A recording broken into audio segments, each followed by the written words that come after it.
Alright, welcome back to the channel. This is X Bones, and today we're doing a little featured gameplay. This deck that I'm featuring today is a deck I call Hocus Pocus. And Hocus Pocus, basically just like the movie Hocus Pocus, is a deck that's themed around witches. And this deck not only features a bunch of stuff that's kind of themed from the movie Hocus Pocus, but also just in general some other like just witch-related lore and cards that are similar in genre or whatever. So this first card that I put out was a Clone Crafter, and I don't know if you've ever seen Clone Crafter before in the game, but it's an alchemy card. I know a lot of people are pretty annoyed with like alchemy style cards, but it conjures a duplicate of a card from my opponent's library. And a lot of opponents get really annoyed when you use their cards and stuff like that. So it's pretty fun being able to cast and play with that card.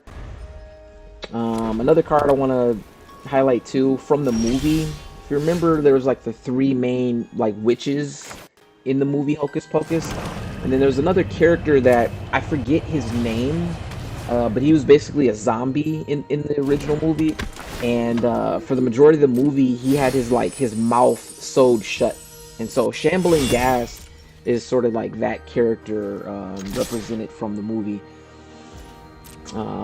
Obviously there's a bunch of other just good cards that I threw in. Obviously you could see Sheldred the Apocalypse in the deck. Not really too related since it's like a Phyrexian thing that's not not anything related to Hocus Pocus or witches in general, but just a really good card. Decided to throw this Fairy Vandal in the deck as well. But the main card, that Hourglass Coven or Coven, that's like the main witch card for the deck that is really powerful once you get that into the board. So right now I had a pretty good opening draw, got plenty of lands each turn, so I'm sitting at 5 lands. I just need one more land or mana source to be able to play the Hourglass Coven. So I'm looking to get that into play. Right now I got my opponent's Speaker of the Heavens down. My opponent's playing some mono white life gain type of strategy, and as you can see here, we're sitting pretty even currently. Both got 22 life apiece. He cast this spell, which is a pretty annoying enchantment aura. I decided like there's no way I want to allow my opponent to get that onto his creature, so I decided to play my counter spell with Make Disappear. And then, if you don't know, the way Make Disappear works, it has this casualty effect that allows you to copy the Make Disappear spell. So normally, my opponent would only have to pay 2 to counter to keep that spell from resolving. But because I was able to duplicate it by sacrificing one of my Shambling Gas, that allowed me to keep him from casting that spell. So I now just so happen to have 6 mana as well, because I use Shambling Gas' ability to create a treasure token. So now I'm able to cast this Hourglass Coven. So now I get my 3 main witches onto the battlefield.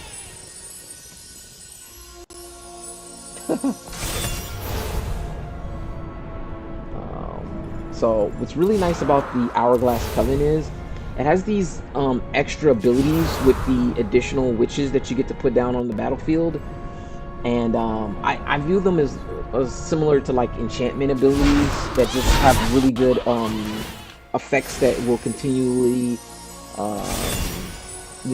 continually activate each turn.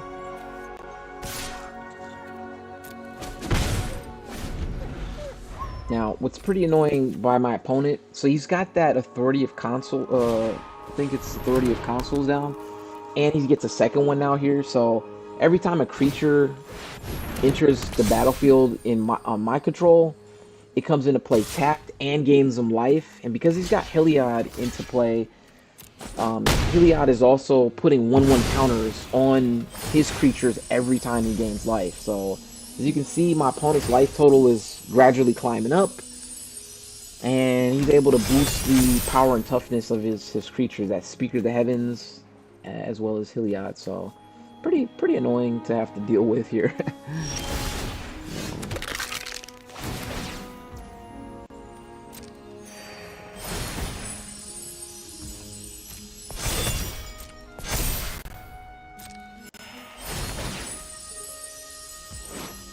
So yeah, at this point, the game's at a little bit of a stalemate because I really can't get through for damage like that to reduce his life total. Because he's got life gain, he's gonna just keep gaining life back up and up and up. I decided to throw out Sheldred. Sheldred is pretty nice because one, it will gradually kind of drain life from my opponent every time my opponent draws a card, which should help to slow down the life gain total that my opponent's getting. He can also gain life back for me every time I draw a card. And if you notice, I got the Silver Scrutiny in my hand, which basically, when I cast that card, it allows me to draw a bunch of cards all at once. So I can get a bunch of life off of Sheldred, you know, being in play. So, and then with Sheldred being a creature with Death Touch, Sheldred, you know, also stands as like a decent blocker that can, you know, kill something. So it's kind of what I'm looking forward to. But other than that, I really don't have a lot of stuff that I can do at the moment to really counteract what my opponent's doing. My opponent just swings in with both his creatures. I decided to do some chump blocking because definitely don't want to take all that damage. Now, of the 3 witches, the one that was the actual casted card, not the 2 copies, that one has like, you know, like kind of like the least effect of the 3. It just boosts the other 2 by +1/+1. So I decided to let that be a chump blocker here. And now, if you notice, my opponent, because of all the life gain, his creatures are getting incredibly big. The only thing he needs is some form of like trample to just, you know, get them through for a bunch of damage. And now he's created that angel token, which has flying, so that could just fly right over the top of my creatures and get in for damage directly. But fortunately, I also have a Speaker of the Heavens, so I could at least try to create tokens as well, angel tokens as well, to block. Sometimes it comes in handy to copy your opponent's stuff or whatever. So, you know, thankful for that clone crafter. So I decided to do the Silver Scrutiny play here because at this point, like, I'm out of options. I really don't have you know, much cards in hand, so I'm hoping I can draw my way into something that can kind of change the board state and you know, bring the advantage back to me. So it's still a little bit of a stalemate, but my opponent definitely has the more threatening board between the 2 of us.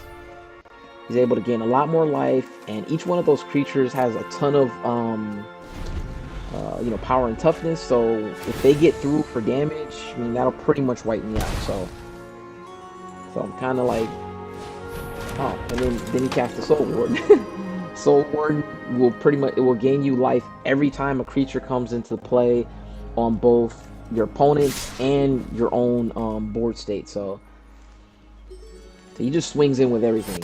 I'm pretty sure by the length of this game and that we're in a bit of a stalemate, my opponent's like looking to kind of break this game loose a little bit.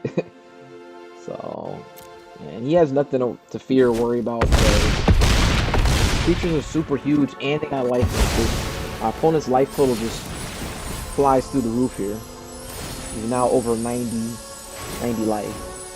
Now, good thing is, Shambling Gas puts a -1 counter on a creature, and I'm able to get rid of his Soul Ward before his counters are able to resolve on Soul Ward, and because his loyalty has dropped below the point where Heliod's no longer a creature in play.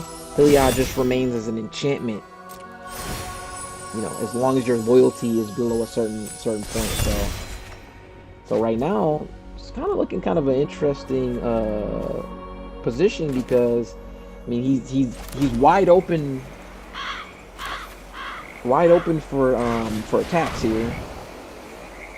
I decided to cast this guy, John. Forget how to say this guy's name, but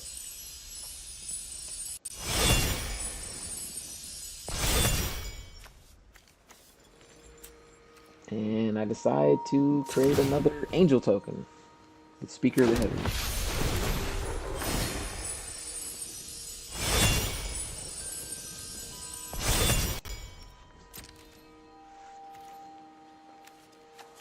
So I figured, might as well get in for some attacks while my opponent has nothing to block.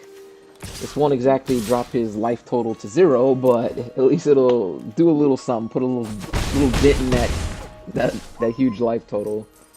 Drops him from 95 down to 90. And then this card, this John card, it's kind of an interesting card.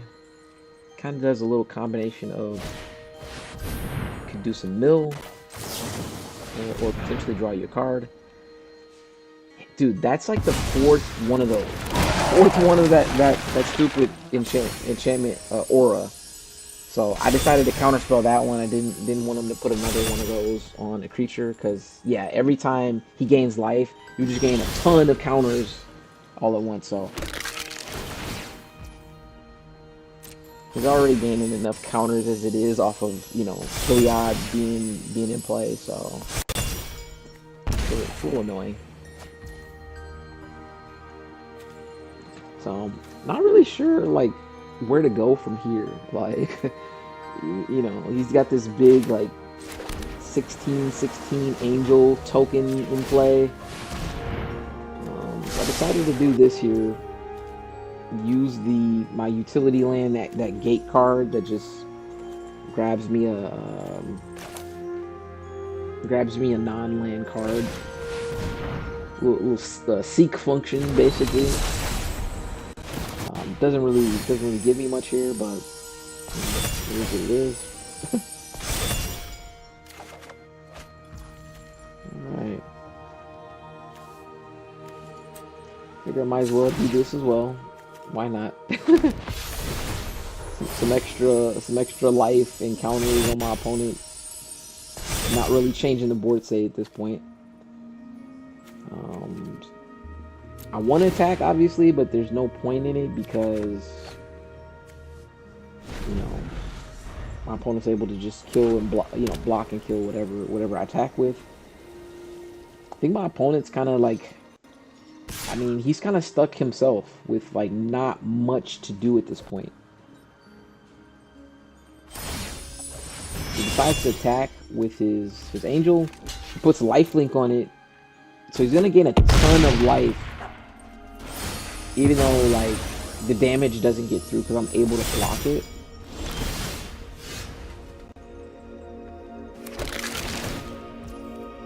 I'm starting to pile up a nice little army of skeletons here.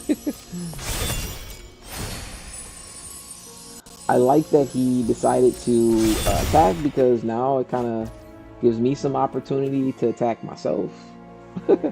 It's probably not doing much to his life total, but hey, you know. I feel like it's better than nothing.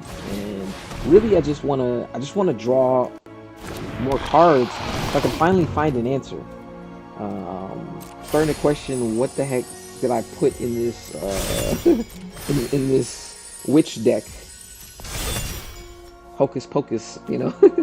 what exactly do I have in here? Because I really need answers. I need some form of removal at this point. So, decide to put this combat research on something. I guess I'm having a hard time figuring out what exactly to put it on.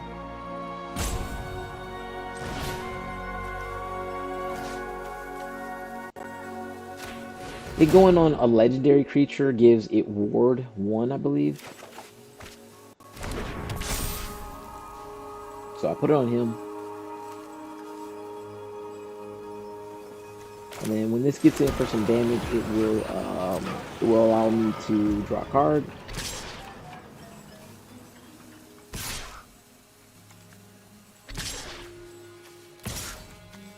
Pretty much attacking with just about everything.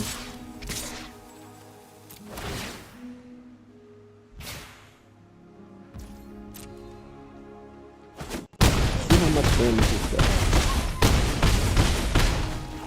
Alright, brings them back below 100. Oh, look at that. Another shelter. I'll take it. Alright. Then, of course, I gotta make another Speaker of the Heavens token. I'm glad I have that card still and my opponent doesn't. It'd be really annoying if he still had his Speaker of the Heavens card. He's able to just kind of pump out angel tokens.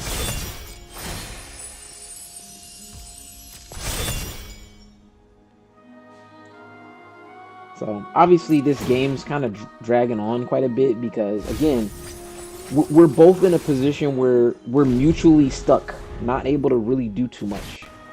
I got a ton of creatures. Oh, here we go. Speaking of Speaker of the Heavens, he draws another one.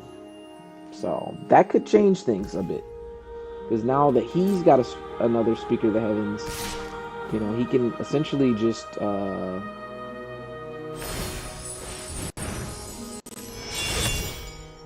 he can essentially start pumping out those angel tokens, which will be annoying.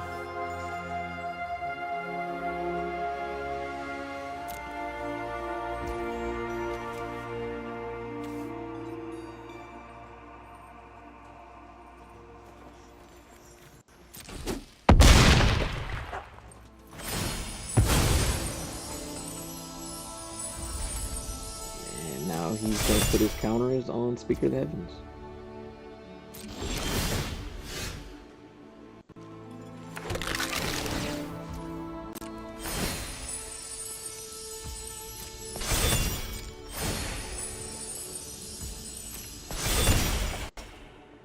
Okay. Oh, look at this. So this is another witch that I didn't get early. Normally I kind of get this either in my opening hand or in the first few turns, and I'm able to play this early. But I got Cursebound Witch. So Cursebound Witch is pretty nice in the sense that Cursebound Witch can, when it dies, it can allow you to what they call draft. This another alchemy magic card. But basically draft some sort of card from its own spellbook. It has this, you know, I forget what the name of it is, but it has a spellbook that can essentially draft me a variety of different cards that could be pretty impactful and pretty useful to the game. So, so I'm looking forward to getting a hold of something that will be useful from that spell book. So I got that witch down, got Sheldred down.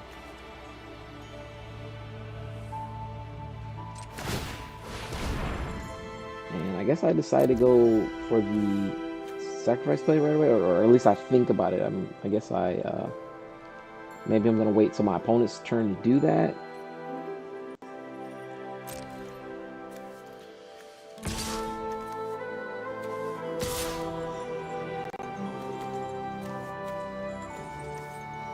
Have a lot of stuff that I can attack in with, but I decide to do, you know, the little bit that I can attack with those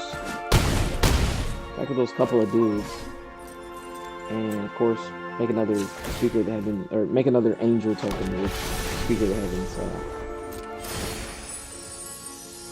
So yeah, still in a stalemate board state, but hoping that maybe. Ooh, and what do we have here? Got a Lily. That might change things a little bit.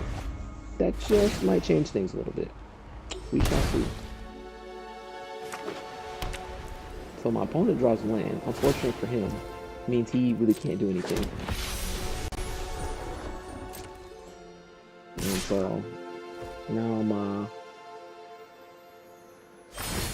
looking to try to change the state of the board and turn things over into my favor. I'm just gonna chump block his big creature here. Now that he's able to create more of those Speaker of the Heaven tokens, or I should say angel tokens from Speaker of the Heavens, he can kind of put a little more of a threat to me, because he can continuously pump them up with +1 counters and then just sort of send them over the top of my stuff. So I'm gonna also need a presence in the air to block some of his stuff that's flying, especially whatever his biggest creature is flying. So you can see he's already pumping up that other token.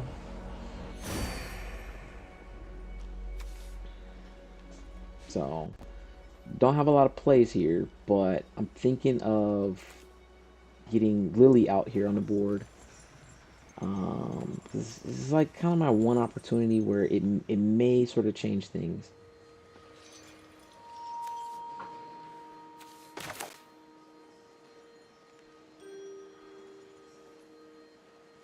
Now here's something that might work. When you channel this Otawara land, it can return something to your opponent's hand. But the way tokens work is they don't go back to an opponent's hand as an actual playable card, so they just disappear from the board. So it's kind of a sweet play there.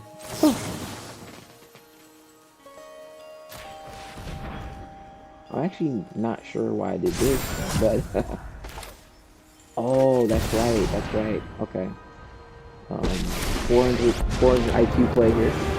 This is my home, and I don't rid of appreciate his it when Speaker people of the touch my Heavens things. because I phased out his angel token, where it's like no longer in the battlefield at the moment. So I'm able to kind of swing through with an attack here.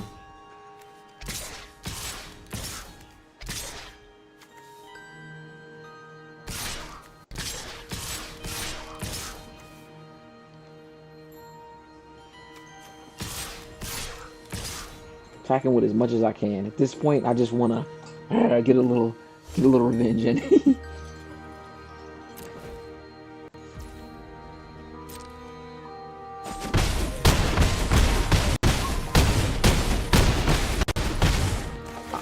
I'm sure I'm equally as annoying as a player at this point as as my opponent is to me.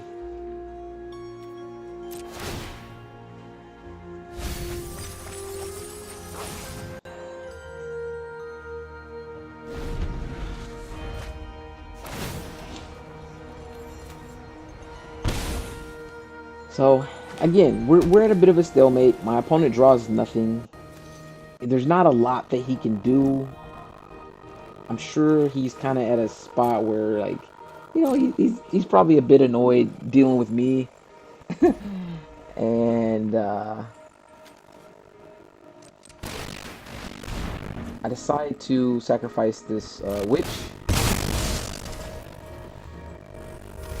The Curse-bound Witch allows me to draft something from her spellbook. I took the only thing that I thought was any use at that point. So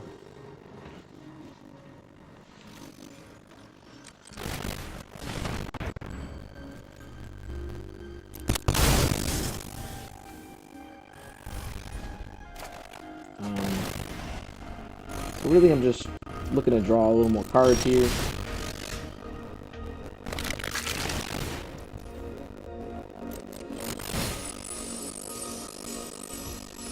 And then the two of us are still at a little bit of an impasse, as you can see. So, fortunately, this is a pretty long, drawn-out game, but at least for viewers, you can see a lot of the stuff that this deck has to offer. Unfortunately, not in a very fast gameplay, but it is what it is. Some games just play out that way. I decided to play Cruel Reality. Cruel Reality, honestly, when you have a ton of life, is not too threatening. But you know, if your life total is relatively lower, it can be you know, detrimental and stuff like that to a lot of other opponents. So it's a pretty good card normally, but against a life gain opponent, it's not all that. So,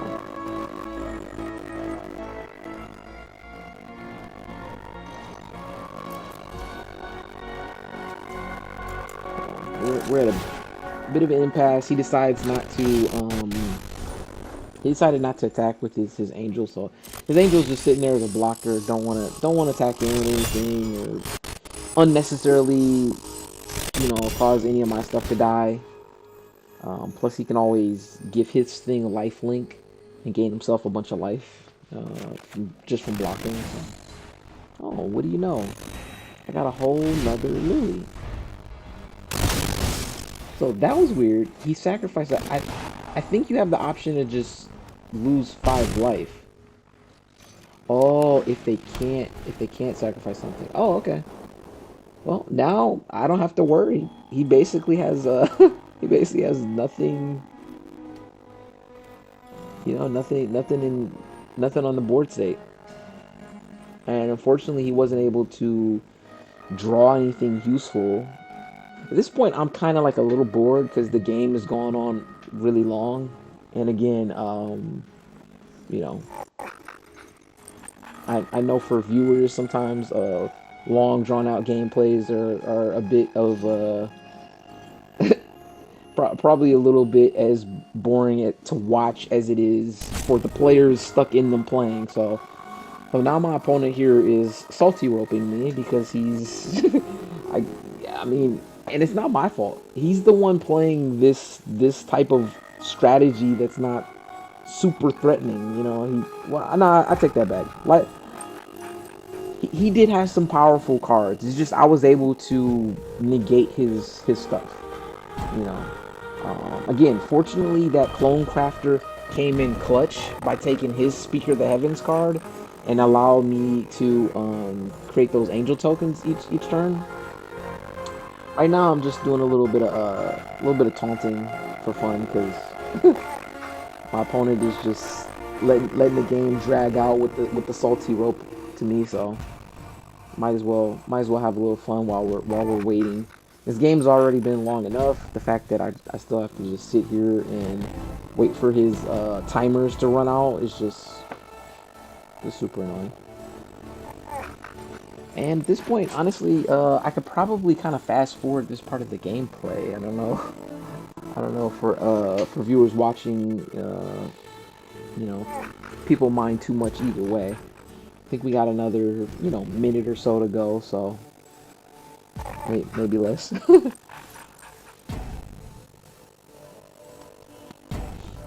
A lot of times I don't do the whole emotes thing because, you know, like it's viewed as like a form of like taunting to opponents, and people do get pretty annoyed by people spamming emotes to them and stuff like that. But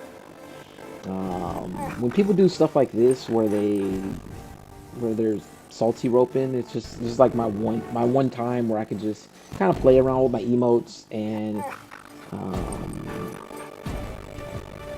hopefully taunt them into just quitting the game early, because instead of having me sit through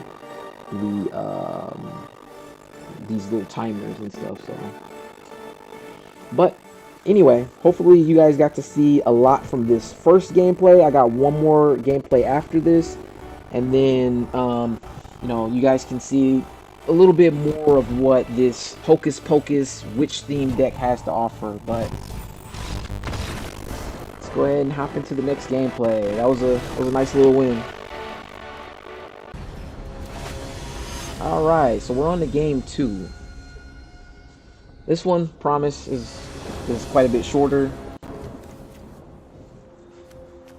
So this one, if you notice, is a little different, because right away, that last game I had just Demir colors, so just blue and black. And in this one, if you can see right away, I do have green as well. So it's still majority blue black, but I do have a little bit of green cards in it. And so right away, into opening hand, I do have a couple of the Curse Bound Witches, and I have one of these cauldrons, the bubbling cauldron. Now my opponent is playing black, so he's got some discard, and I actually kind of like that vicious rumor card or whatever, but causes me to discard. I decided to discard my cauldron. What is a witch without a cauldron? Unfortunately, I had to toss it. It seemed like the least valuable card at that moment. So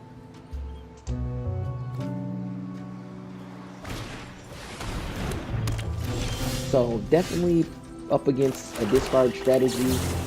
My opponent has that waste not card right after playing another discard spell, so I decided to get rid of that right away because that could be a huge, advantage engine for my opponent if he's able to just capitalize off of, making me discard cards while he continue to get some sort of bonus or effect from it. Fortunately, he's got a whole nother copy. So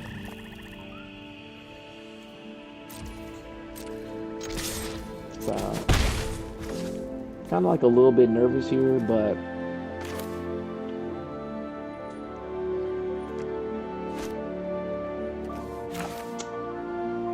I'm kind of debating what should I play because the wrong move could be detrimental to me. I could have played the Shambling Ghast as well, but I was counting on him being able to play another discard spell, in which case, like this Bandit's Talent, for example. So I didn't want to discard the Rise of the Witch King. I didn't want to have to discard that.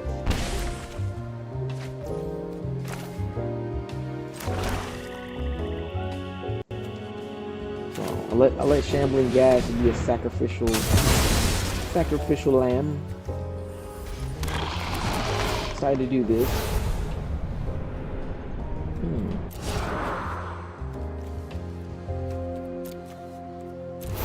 So these are the options that I get to draft. And I decided to get a Witch's Oven. Witch's Oven is pretty sweet. Witch's Oven would allow me to sacrifice something and create a food token, which would allow me to gain some life back. But I can also use Witch's Oven to sacrifice the other Cursebound Witch. That's pretty sweet.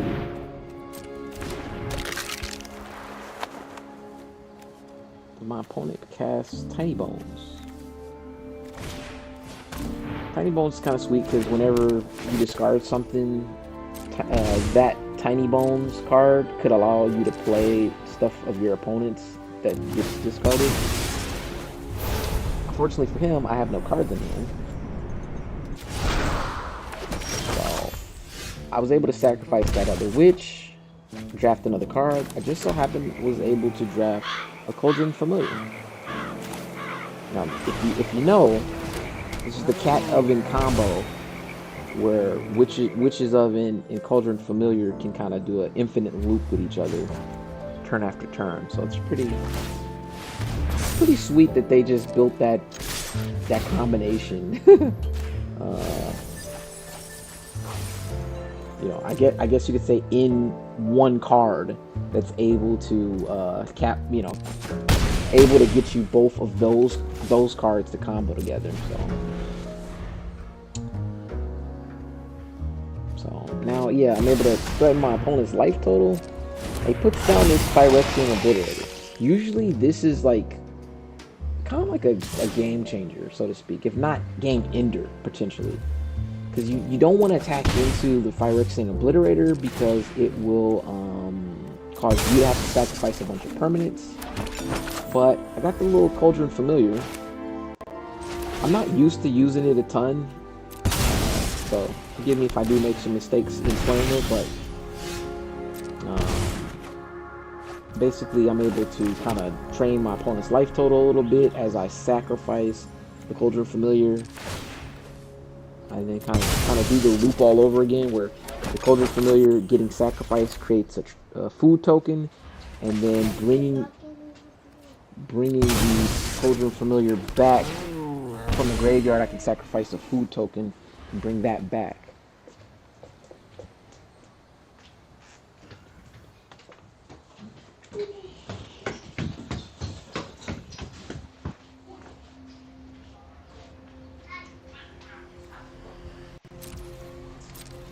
So yeah, so kind of an interesting board state currently that I have my opponent in, because he doesn't really want to attack with this Phyrexian Obliterator, because that would leave some bit of defense down where I could swing in with the Gixian Puppeteer and the Restless Reef. So he's trying to protect his life total, so he doesn't really want to swing in for an attack against me at the moment. And then he's also able to drain my life total with the Bandit's talent, which is kind of annoying. Now, this is a pretty nice pull here. I was able to draw Sheldred. I cast Sheldred down. Sheldred will kind of save me a little bit here as well.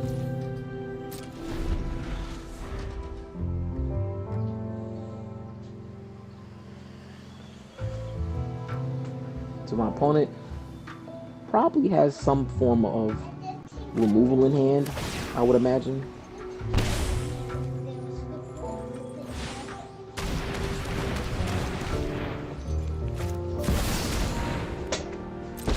Okay. A little bit annoying. Nobody knows Dominaria's shadows like opponent me. plays a Liliana. Really good synergy piece with any sort of discard strategy. I'm okay with letting Cauldron Familiar be sacrificed, but he also has this Liliana's Triumph. Now, I decide to let Gixian Puppeteer get sacrificed because I can bring back the Cursebound Witch. Mind you, I could have put the Cauldron Familiar in and let that get sacrificed.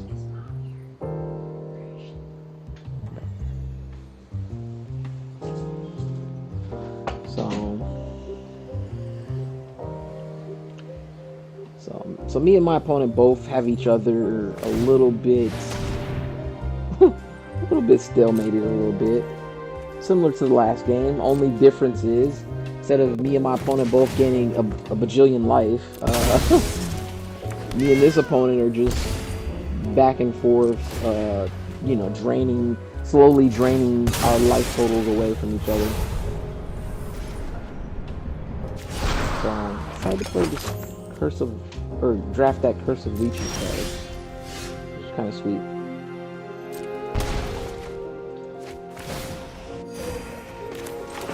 Alright. So I think this gets me the win here, because I'm able to sacrifice Cauldron Familiar, bring him back, drain one life total away from my opponent. And then Curse of Leeches will also drain a point of life. And then Sheldred will also drain a point of life. Unless he uses some sort of instant removal to remove Sheldred.